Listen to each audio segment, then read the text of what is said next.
Oke, sekarang adalah tugas kalian untuk mempraktekkan di lapangan bagaimana teknik budidaya kopi dari mulai penyemaian sampai pengolahan. Maaf Pak, untuk lokasi saya mempelajari tanaman kopi di mana ya Pak?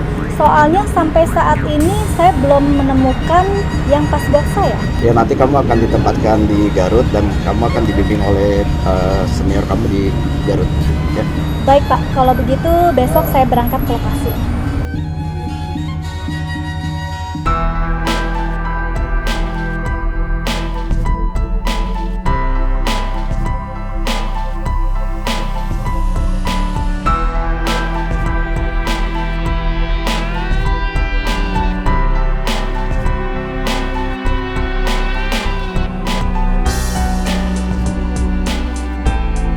Kota Garut selain dikenal dengan domba Garut, kini Kota Garut memiliki ciri khas khusus dan mulai dikenal di masyarakat.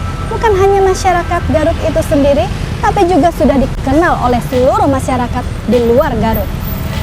Aroma kopi Garut kini mulai menjadi perbincangan dari para penikmat. Tadi saya tanam seluas 2 hektar dengan pola tanam 2 kali 2 meter. Bagaimana kita memberi pengertian kepada masyarakat agar masyarakat gemar menanam kopi, karena di sini jujur saya katakan di Desa Karamatwangi ini 100% tadinya petani hortikultura. Kita tanamkan di hati, di pikiran mereka, kita berikan wawasan bahwasanya tanaman kopi ini tanaman yang tinggi nilai ekonominya, tinggi nilai ekologinya, dan juga tinggi nilai pendidikannya. Pak, perlu perawatan khusus nggak untuk tanaman kopi? Perawatan yang khusus paling pemupukan di awal musim kemarau dan di awal musim hujan. Gitu saja. Yang kedua, ininya di batang sekunderi ini setiap daun itu pasti keluar tunas. Tunas-tunas itu kita gunting. Digunting, ini bekas digunting ya, maksudnya supaya dia itu nanti keluar bunga dan untuk berbuah ke sananya. Tanaman ini kan begitu luas ya. Betul. Bagaimana sih sistem pemasarannya? Dulunya kita itu memang pernah mengalami kendala ya, kemana jualnya, walaupun kita tahu di Garut ada yang menerima produk kopi green bean ya. Tapi kita belum tahu jelas bagaimana pasar yang sebetulnya tentang kopi ini, Keti. Alhamdulillah, kopi yang kita miliki khususnya Garut ini sampai hari ini tidak mencukupi. Jangan untuk ekspor, di dalam negeri pun kita masih belum tertutupi, Keti. Dan kendalanya apa nih Pak ya? Dulu kendalanya kita belum tahu harga kopi yang sebenarnya. Kalau sekarang Kabupaten Garut udah pada tahu bahwasanya kopi yang petik merah seperti ini, DKT, ini pas kita petik ya, ini harganya Rp8.000 per kilogram. Sebelum ada bantuan dari Kementerian Desa, bagaimana cara pengolahan kopi di masyarakat? Tadinya kita setelah panen ini, kan kopi itu setelah dipanen ini kita harus buka nih kulitnya. Ini butuh mesin itu pulper namanya. Kalau dulu kita pakai lesung, ditumbuk gitu, ya kalau masih manual. Kalau 1 kilo 2 sealer, sampai bungkusnya dikasih juga. Diakui oleh Kepala Desa Keramat Jaya Cisurupan. Dengan ada bantuan 1 paket pengolah kopi, masyarakat, oh ternyata kopi ini laku. Ternyata desa juga memfasilitasi, bahkan dari Kementerian Desa juga memfasilitasi, sehingga masyarakat semakin tertarik. Dan buktinya ini nggak cuma kata-kata, saya dibuktikan dengan gini. Ketika 2005 saya membagikan bibit, saya belum jadi kepala desa ya dulu, ketika jadi pengurus LMDH, sekretaris gitu itu, 2000 batang aja susah Pak. Kemarin 2017 ketika datang mesin kopi, saya 100.000 dibagian itu nggak cukup. Berarti mereka sangat bergairah sekali menanam kopi karena secara ekonomi menguntungkan dan didukung juga oleh negara. Dalam hari ini Kementerian Desa yang mendatangkan mesin pengolahan, dan mereka semakin yakin gitu Berarti kalau ada pabrik pengolahannya, ada yang membelinya gitu kan. Dan biasanya kan yang jadi permasalahan dalam usaha itu pasar. Ketika ada yang menjamin pasarnya, mereka merasa aman. Oh, berarti ada yang membelinya gitu. Karena secara data di Desa Karamatwangi, 4 dari 8 yang daftar haji, bahkan mungkin bukan 4 ya, 8-8 itu para petani. Dan 90% mereka adalah petani kopi. Bahkan ada yang satu keluarga daftar haji, 4-4-nya itu adalah petani kopi.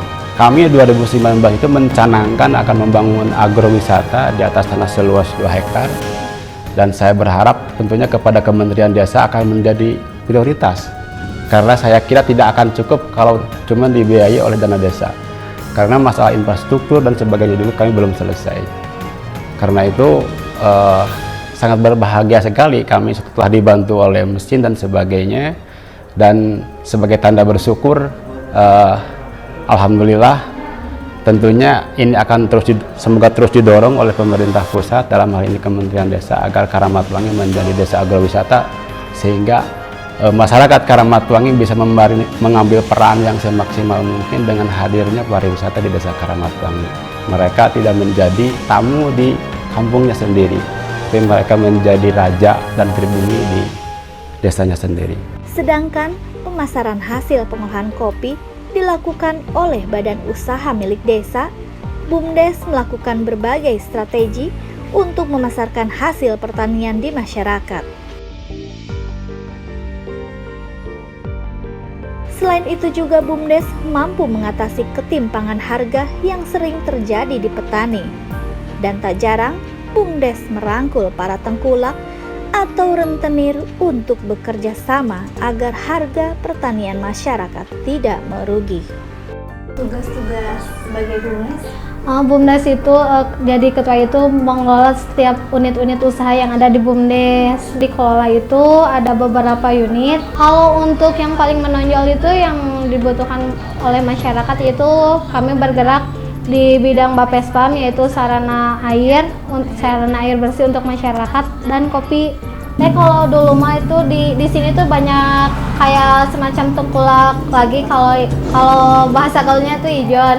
Jadi tengkulak ini mematikan semua petani. Jadi para petani-petani dan masyarakat ini tercekik gitu loh dengan masalah perekonomiannya.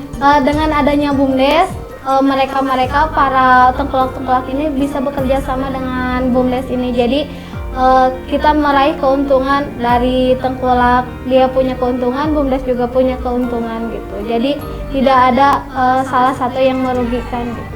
Dengan adanya bantuan teknologi alat pengolahan kopi yang diberikan oleh Kementerian Desa melalui Direktorat PSDA TTG, mampu meningkatkan kesejahteraan masyarakat. Bukan hanya peningkatan kesejahteraan, akan tetap juga mampu membuka lapangan pekerjaan bagi masyarakat sekitar. Bantuan alat pengolahan kopi yang diberikan oleh Kementerian Desa melalui Direktorat PSDA TTG ini ternyata mampu mengurangi urbanisasi penduduk. Kini masyarakat desa lebih suka tinggal dan bekerja di desa karena hasil yang mereka peroleh jauh lebih besar dibandingkan mereka yang bekerja di perkotaan. Rencana pemerintah dengan membangun dari pinggiran atau dari desa ternyata mampu memberikan efek yang sangat besar. Kami dari Dinas DPMD menyambut sangat baik dan terima kasih, dan mungkin ini sudah menjadi kewajiban kami ke depannya untuk melakukan pembinaan, kemudian barangkali termasuk membantu nanti untuk dalam promosi, ya, pemasaran dan lain sebagainya. Saya kira itu yang akan coba kami lakukan ke depan, dan mudah-mudahan bantuan ini yang terus terang saja bagi kami ini sangat luar biasa. Masyarakat banget yang terbantukan, masyarakat jadi perekonomian yang tadinya biasa sekarang mungkin mulai meningkat. Ya, jadi alhamdulillah bantuan ini bisa berusaha untuk bisa menjadi mensejahterakan masyarakat. Kita mendapatkan bantuan peralatan kopi yang sangat lengkap, ya, yang sangat lengkap dari mulai A sampai Z lah begitu. Nah, untuk yang lainnya peralatan kopi insya Allah mungkin di tahun 2018 pun kami pun akan mendapatkan bantuan yang sama gitu dengan bantuan alat-alat kopi ini. Dan ke depan mungkin insya Allah kami pun akan terus berusaha untuk meminta bantuan ke pemerintahan pusat gunanya untuk mensejahterakan masyarakat yang ada di Kabupaten Garut, terutama para petani kopi ini. Tentunya pemberian bantuan teknologi pengolahan kopi perlu ada mekanisme, yaitu dengan hasil rapat masyarakat atau kelompok tani mengajukan proposal ke Kemendesa untuk mendapatkan bantuan teknologi. Berawal dari sinilah akhirnya seorang pemuda yang kini menjadi pendamping desa Kramatwangi memberikan solusi kepada masyarakat di Kramatwangi agar produksi dan pengolahan kopi di desa ini bisa memenuhi kebutuhan konsumen.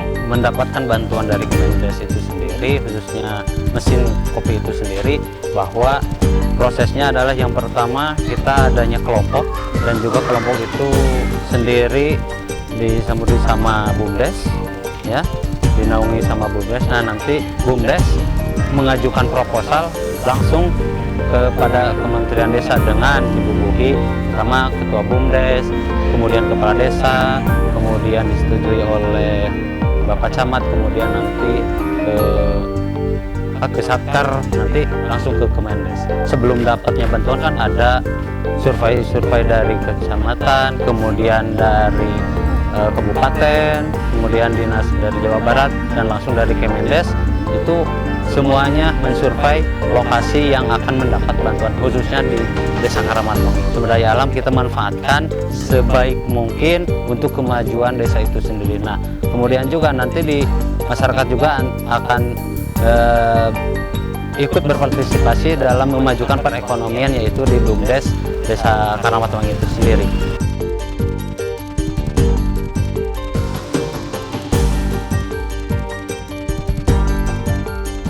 Kementerian Desa melalui Direktorat Pendayagunaan Sumber Daya Alam dan Teknologi Tepat Guna, Subdit Teknologi Tepat Guna memberikan bantuan bukan hanya alat produksi, tetapi memberikan bantuan kepada masyarakat secara lengkap, mulai dari genset hingga alat pengemasan.